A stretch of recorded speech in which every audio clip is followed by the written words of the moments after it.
We're here today to talk about terrorism and situational awareness and how to educate ourselves to better protect ourselves and our loved ones in the dangerous world that we find ourselves now.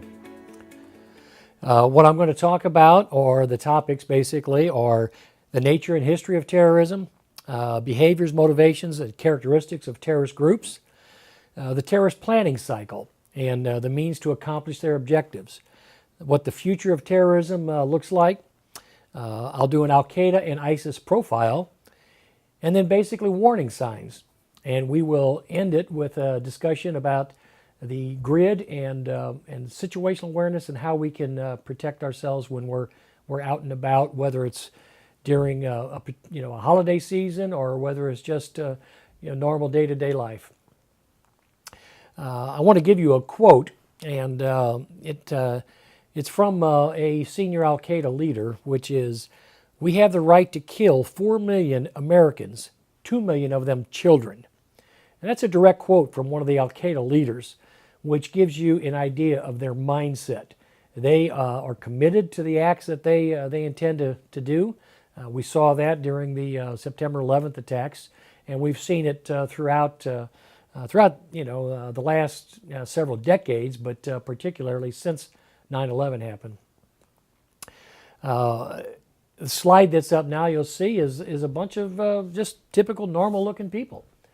And I mean, if you looked at them, you passed them on the street and that, you would never be able to tell them apart from anyone else.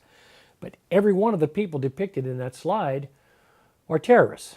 They were either captured or killed as terrorists, and as you can see, some of them you may recognize, but these are people who have committed acts of terror, and as I said, you can see from the slide that they look like anybody else.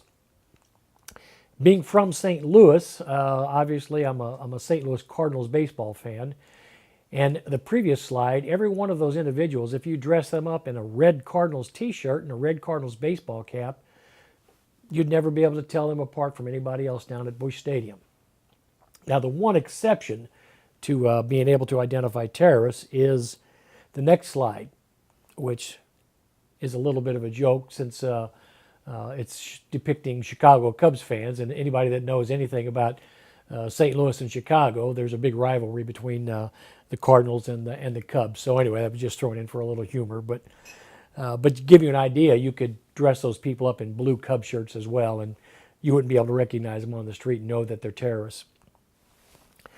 I'm going to talk a little bit about what the difference between terrorism versus an insurgency, so that you understand terrorism is a method where insurgency is a movement. In terrorism, you have terror tactics that are used, and in insurgency, terrorism, the tactics are not required.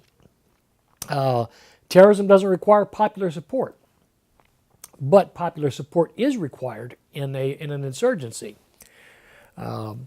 Terrorists will target anyone, I mean, including women, children, and non-combatants, whereas generally in an insurgency, they don't target non-combatants.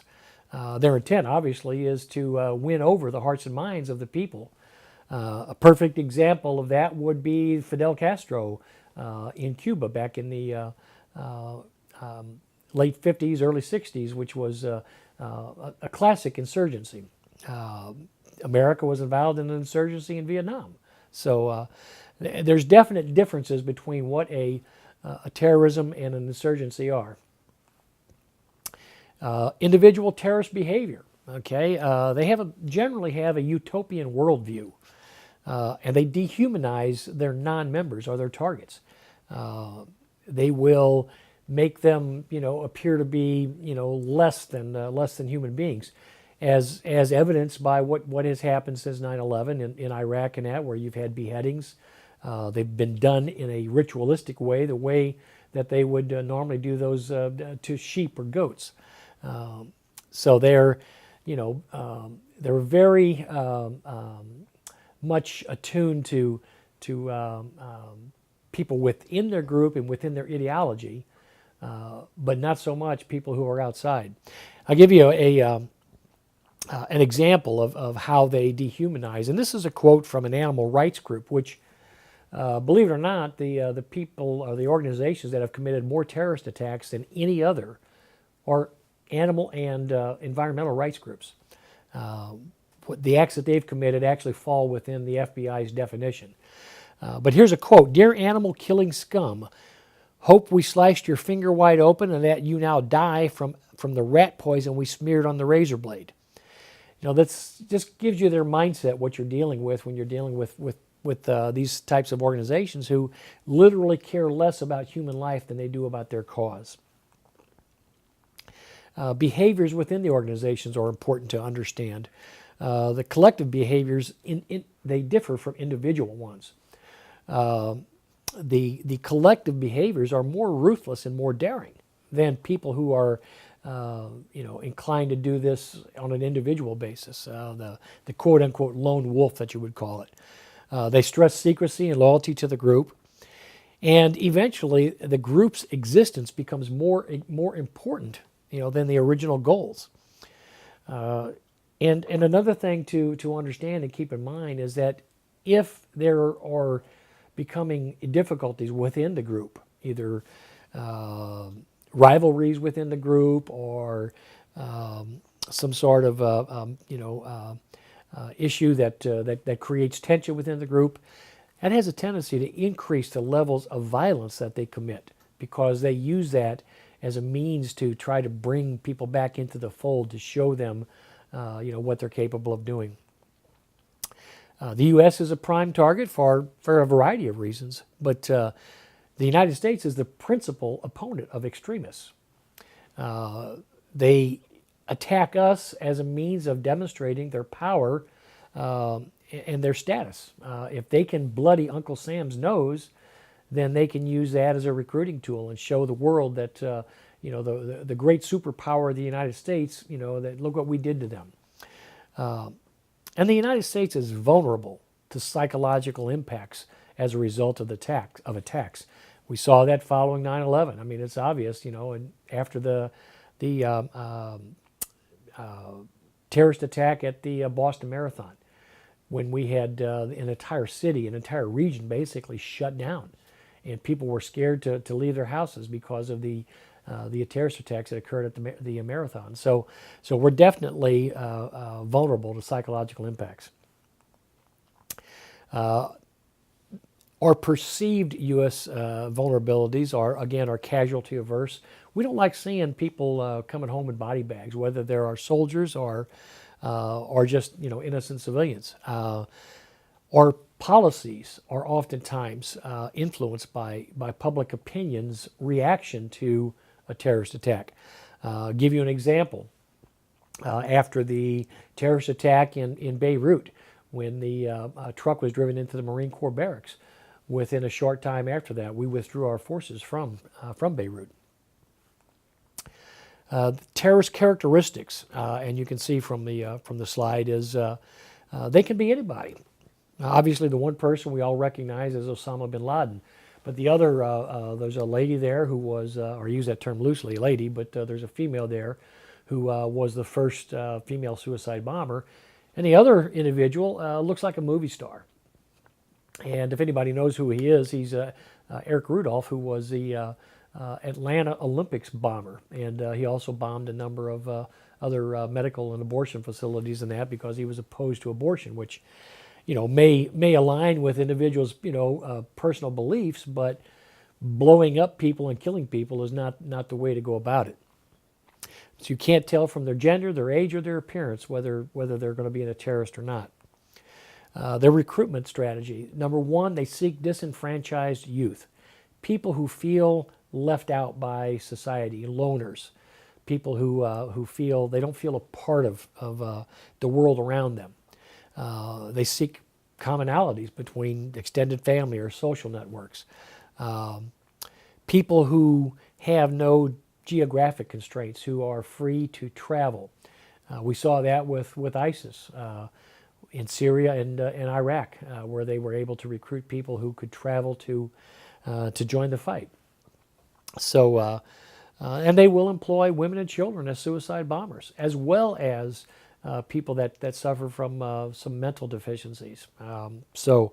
They definitely are not restricted in who they recruit and how they employ them and put them to use.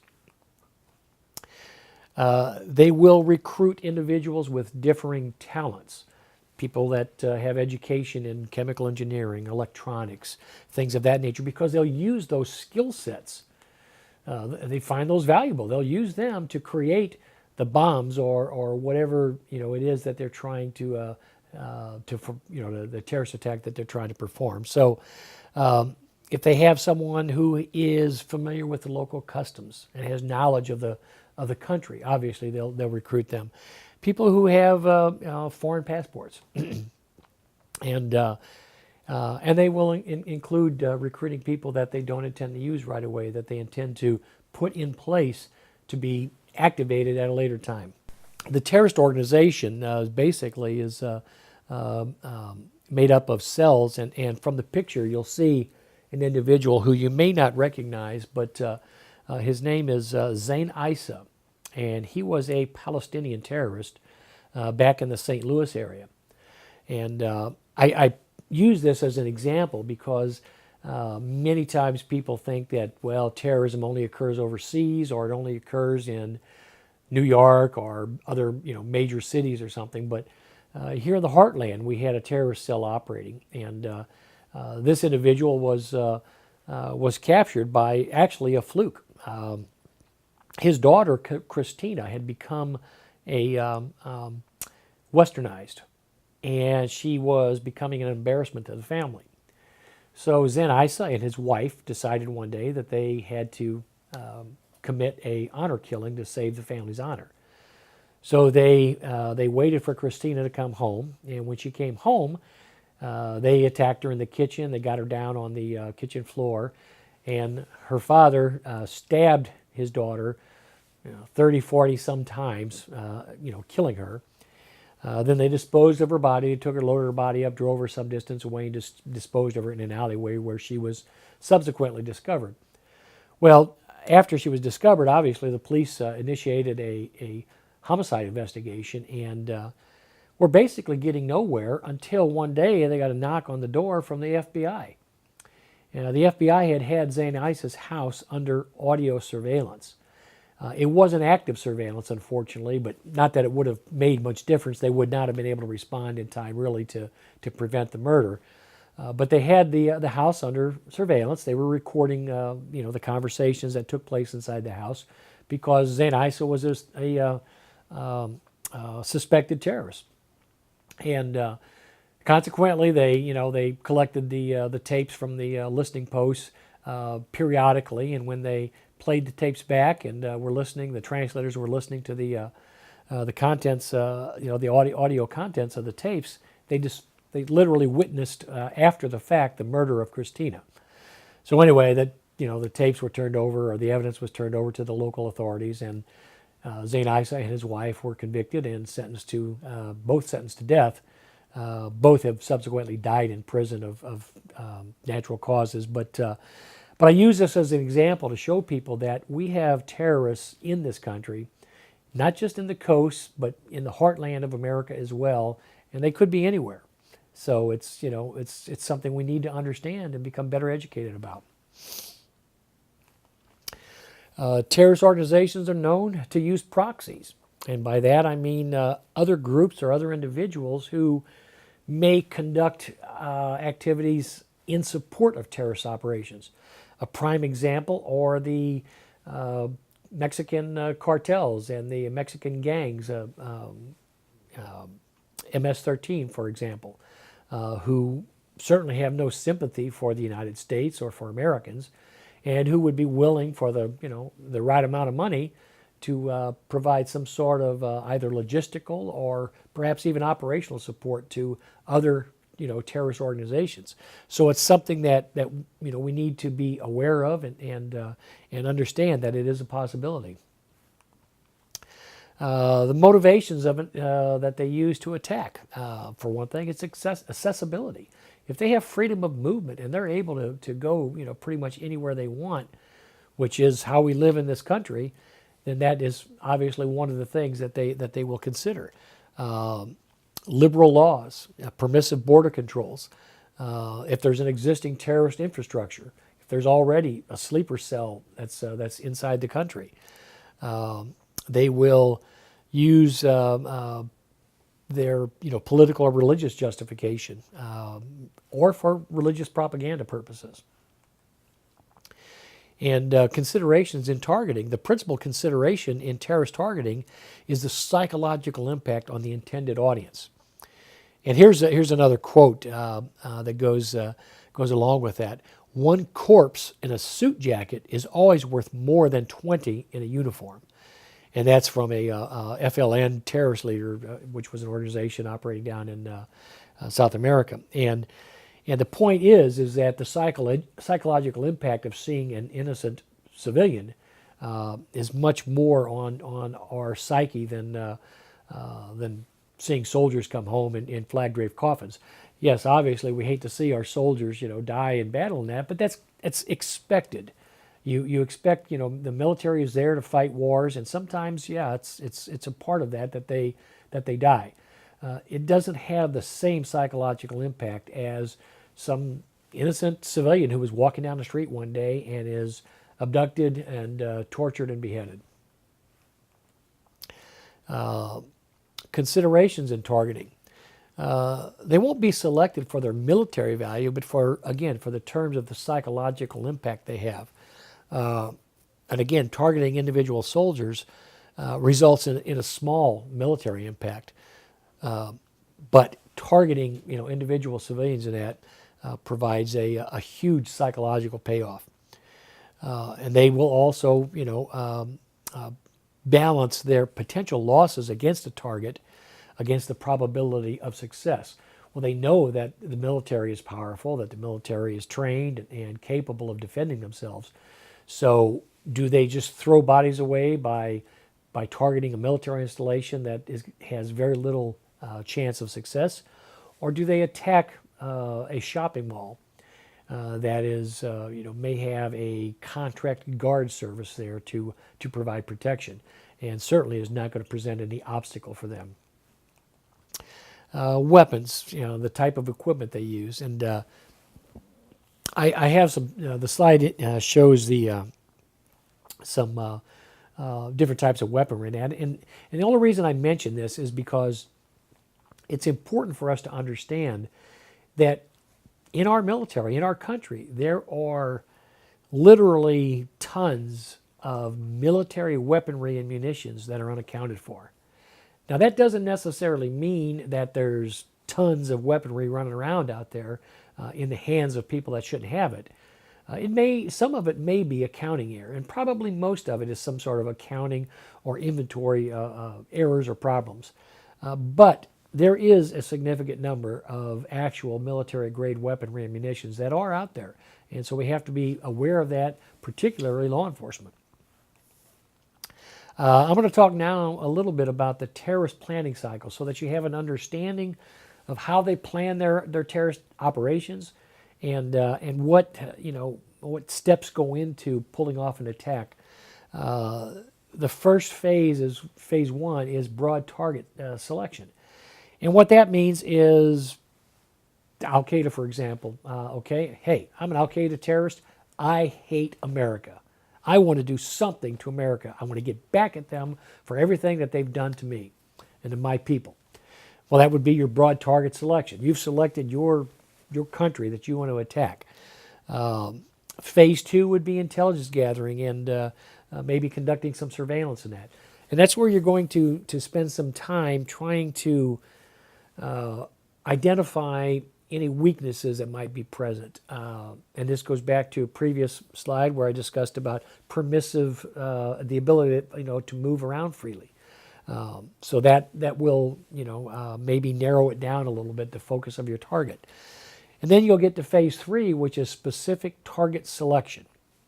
And that's where they have identified where they're going to conduct their terror attack. It could be perhaps a shopping mall or a sports stadium. They've decided that that's where they're going to get the biggest bang for their buck.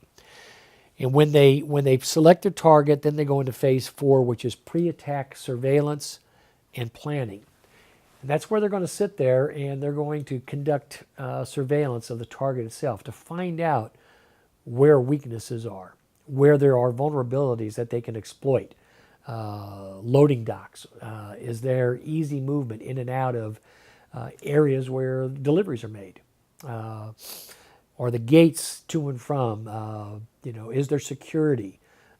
Is it professional police officers or armed security, or is it just what we refer to commonly as rent-a-cops that are nothing more than watchmen and really have no specific training to try to help them in identifying or preventing terrorist attacks? These are the kinds of things that they will look for. They will conduct a rehearsal. They will actually, which we found out from 9/11, what happened is they actually conducted a rehearsal. They went through airport security carrying those box cutters that they used just to see if they could get through security with those in their possession. Obviously, they were able to. So when they came back to conduct the actual attack itself on 9/11, they were pretty comfortable that they would be able to get through security again with those items in their possession. So they will, perhaps, if they're going to plan a car bomb or something, maybe they will drive a truck to park it outside of a facility to see how long it's able to sit without being disturbed, or someone walking and checking on it, or the police driving up and having it towed or whatever. So, these are the kinds of things that they may do to try to rehearse for the actual attack itself.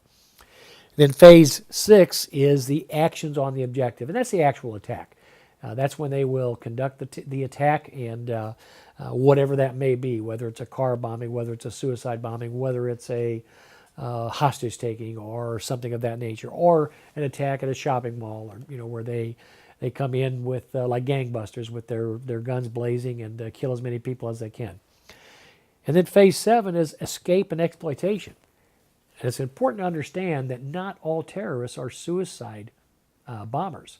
They're not all suicidal. They don't all want to kill themselves. In fact, they would just as much like to be able to succeed in their attack and then escape so that they can further exploit what happened. They can show the world that, hey, look what we did. We went and carried out this terrorist attack against America, and we got away. They couldn't stop us, and we can do more. So it's something that we need to be aware of in that they follow this general cycle when they're planning their attacks. And where they would be most vulnerable would be in phase 2, where they are, or I'm sorry, phase 3 and 4, where they're selecting their target and where they're conducting their surveillance to try to get a feel for what's going on. That's where they are going to be hanging around in the area. And if people are aware of what's going on and watching their properties carefully or whatever, they may be able to identify something unusual that's going on. Terrorist operations and tactics.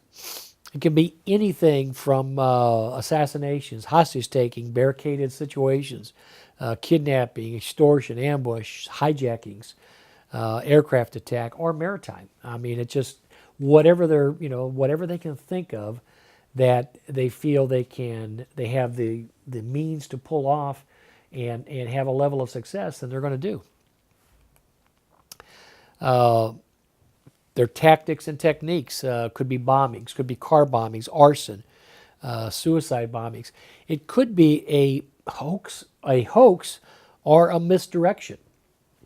And I'll give you an example. Is they could perhaps call a bomb threat in to another location in order to get all of the police and emergency crews heading in that direction, while their plan of attack is to actually occur somewhere else. And then it reduces or increases the response time of the emergency services people, and that gets them all going in the wrong direction. So it's not beyond them to use that.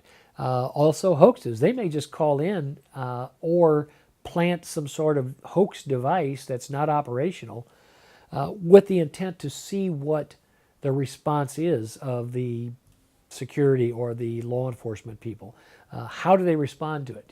Do they cordon off the area? What is their tactic when they arrive on the scene? And the reason they do this because they may be planning to put secondary explosive devices, and they want to find out how police respond and whether or not they can kill more of the first responders with a secondary device. So, it's something that, again, we have to think about. They are constantly thinking and devising ways to try to outsmart us, so we have to be just as vigilant in return. I mentioned improvised explosive devices, which has been a term where we've all become familiar with now because of the war in Iraq and Afghanistan. But it can be anything: pipe bombs, incendiary devices, vehicle devices, or duffel bags, or backpacks. It could be military-grade munitions. It could be homemade explosives. It could be something as simple as a Molotov cocktail. Fill a bottle with gas, stuff a rag in it, light it, and throw it. It's all considered an improvised explosive device. Future trends in terrorism. I think we're going to see intensified ideological extremism. And by that, obviously, I would be referring to ISIS. If you remember when they first established their so-called caliphate in Iraq and Syria, the brutality that they conducted, the ways that they killed people in that was horrendous. And burning people alive and mass beheadings. It was just absolutely brutal and something that we had never seen before, and it weighed heavily on people's sensibilities. Enhanced operational capacity, and by that I mean able to pull off bigger and better attacks, if you will. Flexibility in their networks, and that expanded transnational associations. I spent time in Bosnia at the beginning of the ISIS movement into Syria, and there were quite a number of Bosnians that were going to Syria to fight for ISIS. It happened from all other countries, or many other countries. So there's transnational associations. Increased weapon system lethality. That could mean anything from getting their hands on nuclear material to create a dirty bomb, to some sort of chemical attack. I use the example when I was in Iraq. When I first, the first we heard of this was the Al-Qaeda in Iraq used a chlorine tank and attached explosives to it in a vehicle, and their intent was to try to kill or injure people through chlorine gas.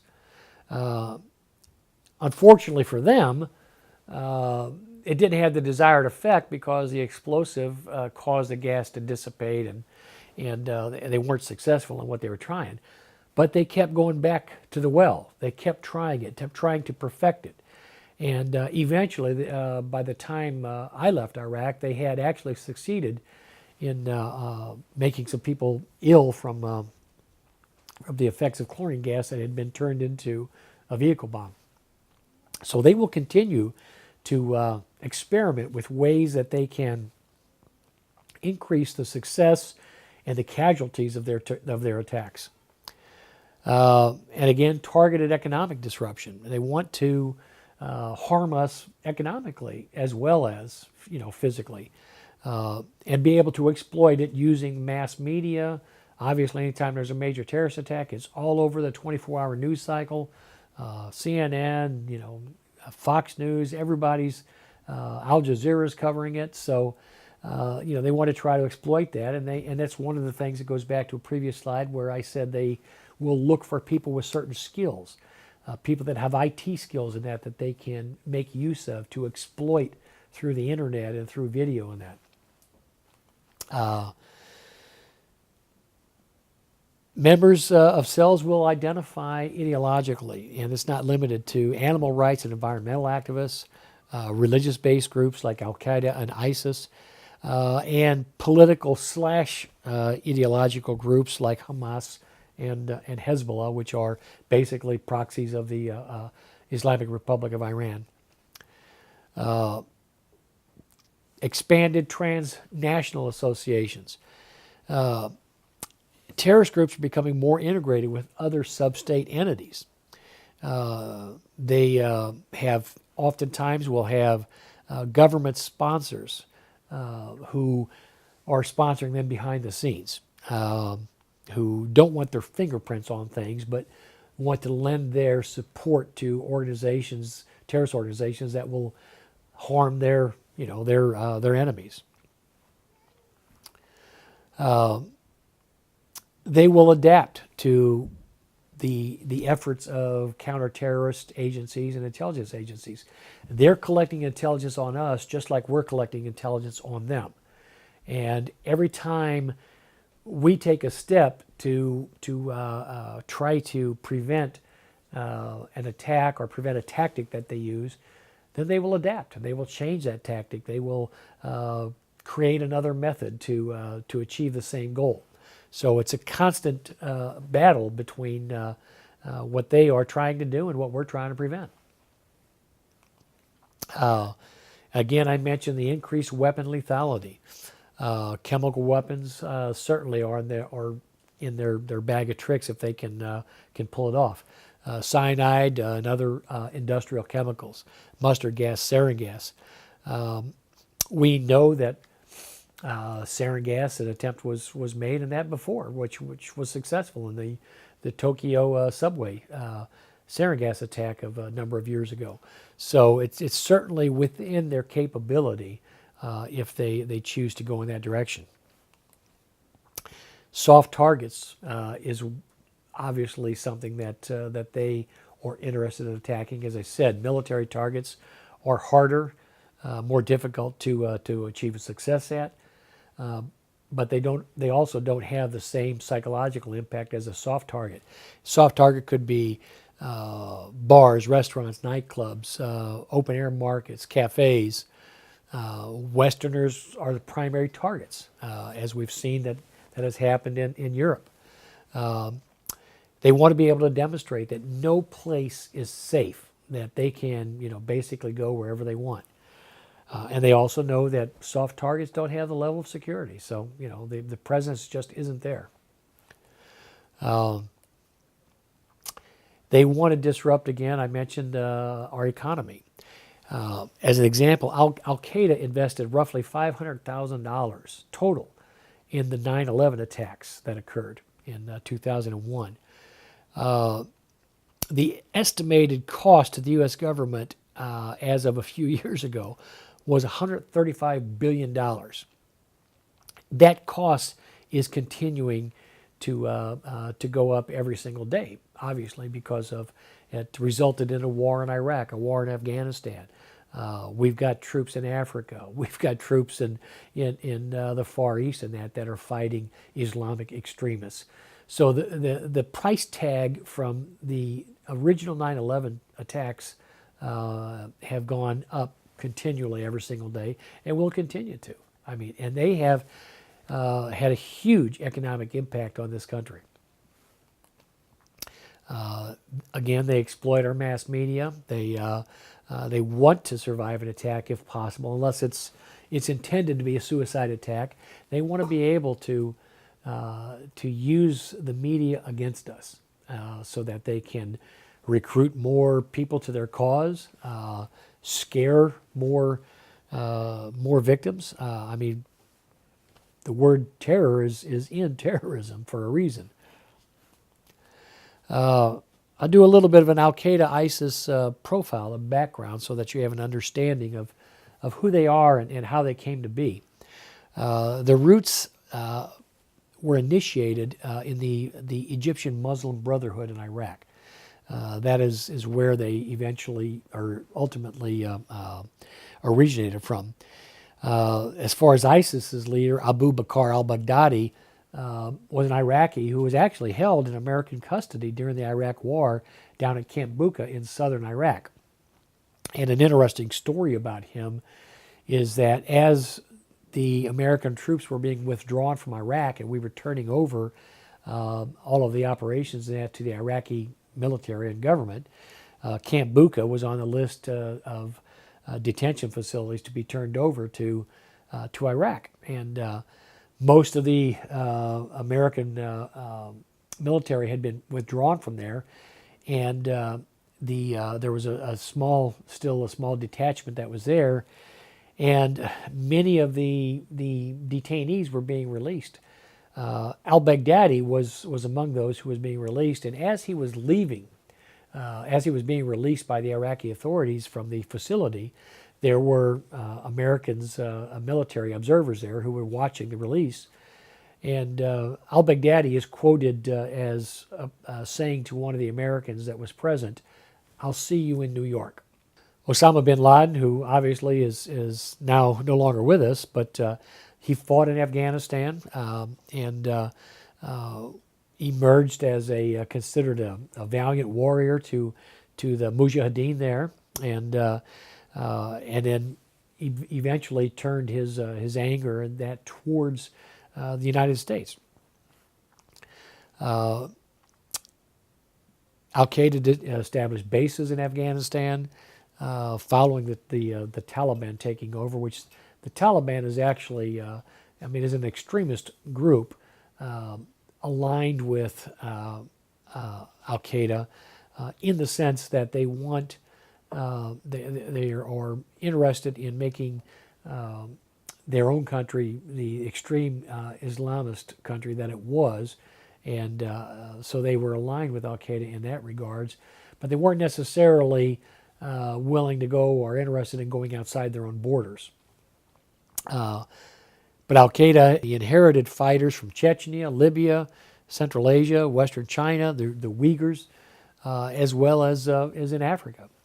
They have followers and allies among the Horn of Africa, the Al-Shabaab and other groups that Boko Haram that are operating inside Africa now. So it's an organization that continues to operate in literally all corners of the world.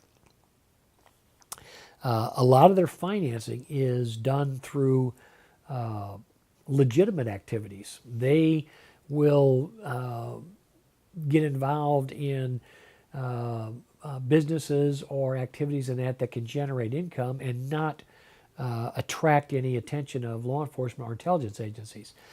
They also involve themselves in criminal activities, drugs, narcotics,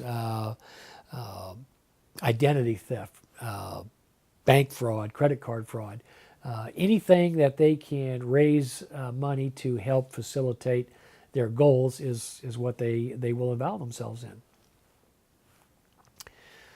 Even with the death of Osama bin Laden, Al-Qaeda will continue to plan attacks. Ayman al-Zawahiri is now the leader of Iraq, but Osama bin Laden's one son has already declared war against the United States and intends to exact revenge for the death of his father. So they will continue to plan and try to carry out activities, which is why we must stay on the offensive in this war on terror and take the war to them to keep them on their heels. Al-Qaeda has already morphed into, what we came to know as ISIS, which was actually a more, had the same goals basically, but a more brutal, they used more brutal tactics in that during their heyday in Syria and Iraq. They intend to, as I mentioned, try to obtain chemical, biological weapons if possible, nuclear weapons if possible. A dirty bomb is not beyond their capabilities, particularly if they have nation states that are providing them some sort of support.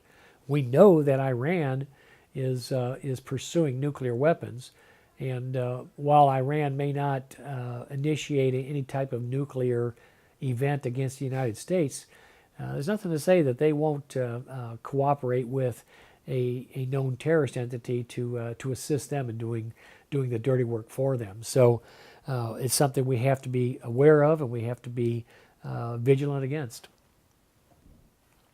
I want to give you some warning signs that you can look out for suspicious activity. And I give you this it's an acronym that's used in the military, and it's SALUTE, and it stands for if you're witness something that you're not sure about, that you're unfamiliar or seems out of place or suspicious, you want to jot down the size, the number of people, the gender, the ages, the physical descriptions, the activity. They describe exactly what they're doing or what you saw them doing. The location, exactly where it was. Uniform, which describes what they're wearing, including down to their shoes. The time, which would be the date, time, and the duration of the activity. And then the equipment, which would be the vehicle, the make, color, license plate, cameras, guns, etc. This would all have been important in San Bernardino when neighbors saw suspicious activity taking place in the garage of the San Bernardino terrorists. And for reasons of political correctness, they didn't do anything about it. But had they followed this guideline, they could have provided that information to the authorities, and the authorities would have had very useful information that they could have gone back to and perhaps obtained a search warrant and prevented that terrorist attack from happening. What do you describe suspicious activity? It's often recalled after an event, unfortunately. We've got to train ourselves to recognize it before an event. How many times have you heard someone say, being interviewed by the news or whatever, that after some sort of crime or attack occurred, that, I saw something suspicious, I thought something was going on, but I just wasn't sure. We've got to start taking steps when you see something to let somebody know. We can't wait until after an attack has happened. Look for things that look out of place. I use the example, we all know our neighborhood. We know where we live. We know what looks right. We know what looks out of place. Start training yourselves to recognize that in your daily life, whether it's at your work, at your market, where you go to school. Things that are out of place, we need to start recognizing, and we need to start reporting. Keep in mind that those who commit terrorist attacks, they usually live among us. I mean, the 9/11 terrorists lived among us. They were, living in apartments. They were, taking training classes on how to fly an airplane. I mean, several hundred citizens may have had contact with them at one point or another. And again, I mentioned about the planning cycle and that. They will conduct surveillance in order to pull off their attack. We need to be on the lookout for people that are set up in what appears to be surveillance at a location, particularly if it's one of those locations that we've already identified as a potential terrorist target, like one of the soft targets I mentioned, a stadium, a shopping mall, or whatever. If someone appears to be watching that, notify the police. Let them check it out. Be alert to indications of possible trouble. One of the clues for a recent breakup of a terrorist attack, which the police were able to prevent, was a group of individuals that were celebrating the 9/11 attacks inside of a residence. They caught the attention of others, and they were able to conduct an investigation, which ultimately resulted in preventing the attack. Suspicious activities, like perhaps someone caught stealing work uniforms from a specific business that could be a target. Why would they want to steal those work uniforms? Is it to sell them? Maybe, perhaps, but they also may want to steal those so that they can gain access to that facility more easily. Think about the people that work at stadiums. They usually, almost always, wear some type of uniform. And those uniforms, in many cases, gain them access, make it easier for them to gain access into that facility. So it's something we have to be mindful of. One thing we've got to understand is it's impossible to identify a terrorist by his appearance, by his nationality, or by his language. You can only identify a terrorist threat by observing or hearing about suspicious activity that may lead to a criminal act. Terrorists come in all races, creeds, and colors. Identifying suspicious activity is not a difficult science. Rely on your judgment, again, what looks normal to you in your neighborhood or where you work. Base it on your experience, your judgment, and common sense. We all have those things, and we need to train ourselves to use them. I'll give you an example. What might be a high threat area would be perhaps a nuclear facility. And if you have someone that's there that's taking photographs, those generally aren't tourist locations. You might want to report it. If you see someone at a stadium that is taking pictures of the security system, the cameras that are in place, the gates, again, it's not something that generally tourists are taking pictures of. You might want to report that to the police. In fact, a relative of mine last summer is an avid St. Louis Cardinals baseball fan, and she was aware of these sessions, these presentations that I give, and she was at a game and saw an individual that was acting suspiciously. And it wasn't so much that he was taking pictures, it's that he was trying to conceal the fact that he was taking pictures.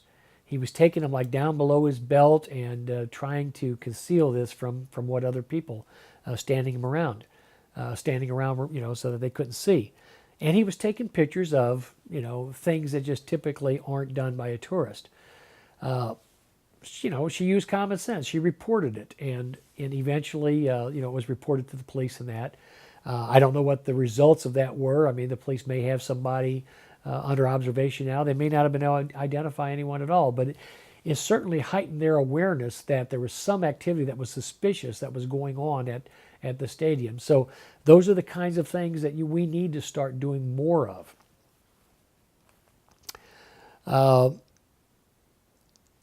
If someone has a unusual interest in the security arrangements of a facility, that should spark some interest on your part as to why they're asking, specific questions about the security arrangements. If they're spending a lot of time just watching a place, if they're taking like photographs, videos of security, perhaps the loading docks of how vehicles come and go, if they're drawing diagrams or taking notes, using binoculars from a distance and watching a facility that's a potential target. These are the kinds of things that we need to be aware of. It doesn't necessarily mean that there's an attack under or being planned, but it's certainly something that we need to train ourselves to start recognizing and reporting. If someone's acting suspiciously, if they're avoiding eye contact, if they're departing quickly when they notice that someone has observed them, if they're in places where they don't belong, if they're in a back employee-only area of a shopping mall, and they're not an employee of the mall, they don't work at one of the stores, what are they doing back there? Find out. If they're overdressed for the type of weather, if it's July in St. Louis when it's 95 and they're wearing an overcoat, it doesn't look right. It's something, they need to be watched and perhaps reported to the police so that the police can, approach them or find out or put them under surveillance. If in the course of your work you have to deal with people's identification in it, if you come across someone that's using a fraudulent ID, you might want to let the police know. And I'm not talking about, we all know high school kids, try to buy alcohol underage. I'm talking about someone who doesn't fit that profile. Same thing with tickets to events, whether it's a concert or whether it's a sporting event or whatever. Yes, oftentimes people will want to get into that event without paying by using a counterfeit ticket. But again, let the police know. Let them initiate an investigation and find out, why that person, made that phony ticket. Is there something more to it than just trying to access the event for free? Terrorists, when they're not acting alone and they're meeting with other people in that, it could be the cell that's operating and conducting meetings to plan their attacks. They might arrive and leave at unusual hours. Try to be very discreet when they do. Again, acting in a suspicious manner. Parking an unusual distance away so that their vehicle's not right adjacent to where they're going, and then walking some distance to get there. These are all things that should be suspicious to all of us. Deliveries. If there's a delivery vehicle that's parked outside of a typical delivery area and it sits for an extended period of time, might want to let the police know. Why is it there? Why did they park there instead of pulling into the loading dock? Unusual, deliveries of chemicals or fertilizer, things of that nature.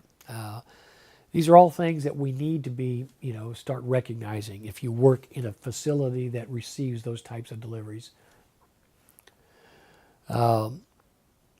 Any type of suspicious, activity that, again, just doesn't look right at home or in the workplace. If you have coworkers who are acting suspiciously, who perhaps are trying to access areas outside of where they typically belong, you may want to report that to someone so that they can find out why they're trying to get into an area that they don't belong. I show this tape, and it shows a TSA agent at the airport who is patting down a person, and it's kind of in a sense, a joke, but it says, I caught a terrorist, said no TSA agent ever.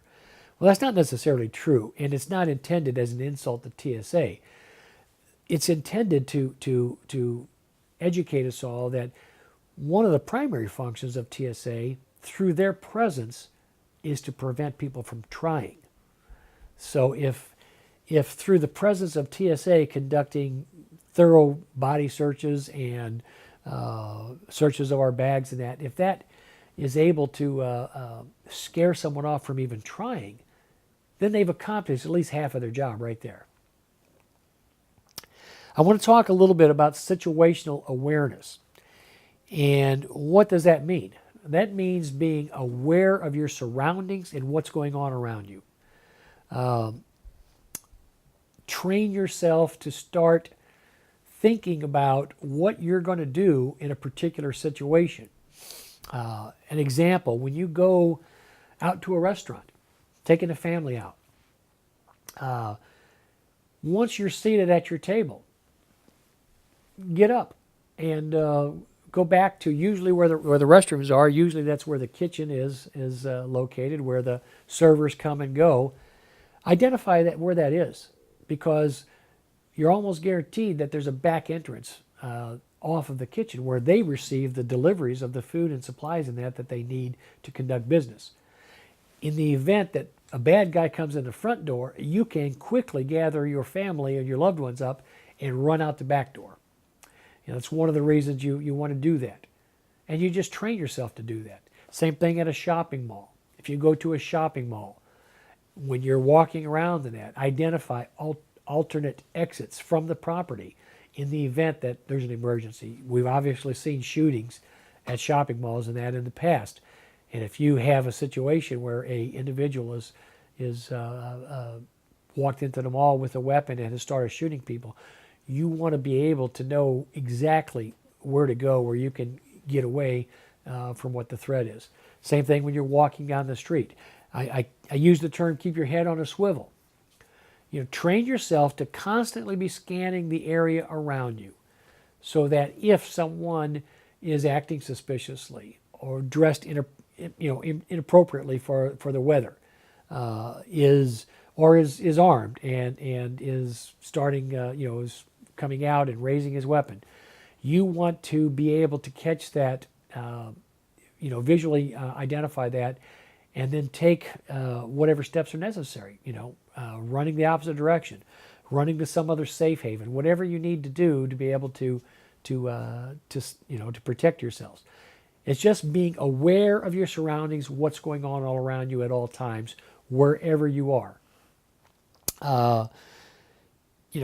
If you're traveling overseas, you want to keep a low profile. You don't want to advertise the fact that you're an American.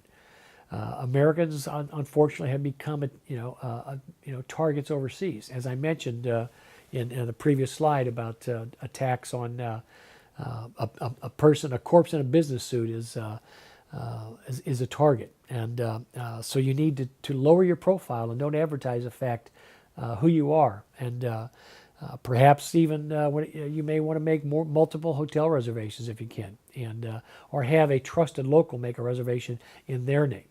These are the kinds of things that you can train yourself to do. I go into more detail and in a more advanced course on this, but these are the kinds of things you need to start thinking about when you're out in public and when you're out and about if you travel overseas. And lastly, I want to talk about the electrical grid, because many of us take electricity for granted in this country. Our electric power plants and that provide the conveniences of life that we all rely upon. But our electrical grid in this country is extremely vulnerable, and we have the possibility of losing electricity in this country for an extended period of time if perhaps an EMP attack, which has been in the news, electromagnetic pulse attack, takes place by some rogue state like North Korea or Iran, or just a coordinated attack against some major power distribution centers. Those have occurred. In fact, out on the West Coast at a facility called Metcalf in California, a few years ago, there was an attack against a power station there where someone used a weapon, a high velocity weapon, to shoot at transformers and that, and it was written off as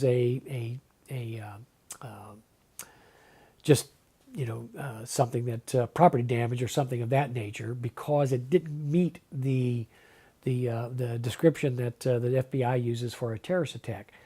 But many people believe that was an attempt to take down that power station, and it could have had an impact on a large area on the West Coast had they been successful. Unfortunately, as I mentioned, our grid is very, very vulnerable, and I recommend people start stockpiling supplies in the event of a successful attack on our electrical grid, because it could have a snowball effect. If an electrical grid, a major substation in one state, is knocked out, it could cause a snowball effect and affect other parts and turn it into an entire region that is without electricity. And it could be days, weeks, or even months before power is completely restored. Look at what happened recently in Puerto Rico. I mean, it's been a couple of months now since they had the hurricane down there, and they still only have about 50% of the power restored at this time right now. So people have been living without electricity down in Puerto Rico for a couple of months, and they probably have a couple more months ahead of them. So these are the kinds of things that we need to prepare for. Bottled water, get cases of bottled water and keep it down in your basement or in a closet or something. Canned goods, emergency medical supplies. If you have medical prescriptions that you rely on, blood pressure medicine or whatever, heart medicine, that you need to see about getting an extra supply of those that you can rotate in and out so that they don't go bad. I believe that you have to use some medications and that within a certain period of time. So these are the kinds of things you need to start thinking about that you can use and stockpile in order to provide you at least some initial things that you're going to need in the event of a lengthy power outage until the government can get up and running.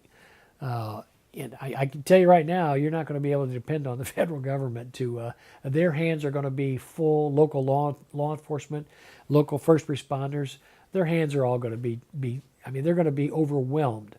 So it's going to be important and necessary for people to become self-sufficient and protect themselves in the event of a major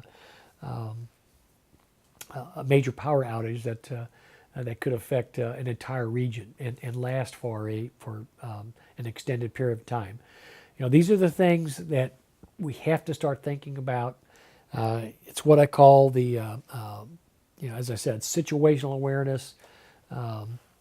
So kind of as I guess in a summary, I would say that, terrorism is not going to go away. It's going to increase probably in certain areas. We are going to experience it in this country more. We have been very fortunate that we have been able to prevent a great many attacks. But as the old saying goes, that the terrorist only has to be right one time. We have to be right 100% of the time. Soft targets are going to be the target of choice. And again, that could be shopping malls, sporting events, places where the security arrangements are not as stringent as they would be at a military facility or some more a government facility where it's more of a hard target. And again, that's where that situational awareness comes into play, where your head is on a swivel when you're out and about in these locations.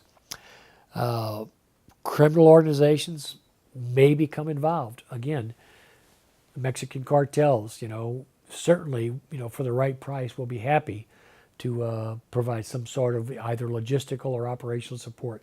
And we need to be aware of that. We need to think about that in our, as law enforcement and as community members in our efforts to try to identify who might be involved in these types of activities. And unfortunately, more restrictions are probably going to be placed on Americans as a result of the threats and the vulnerabilities that we have. We may see some of our civil liberties impacted, at least to an extent, in order to provide a better protection for us against people who intend to do us harm. And that is basically the presentation that, a version of the presentation that I give. I hope people find it helpful, and it educates them a little bit, helps you understand a little bit more about what the terrorist threat is, how they plan their operations, and how they conduct their business, and hopefully it'll make you safer and make you better prepared to more ably protect and defend your family members, your loved ones, and your community. And thank you for your time.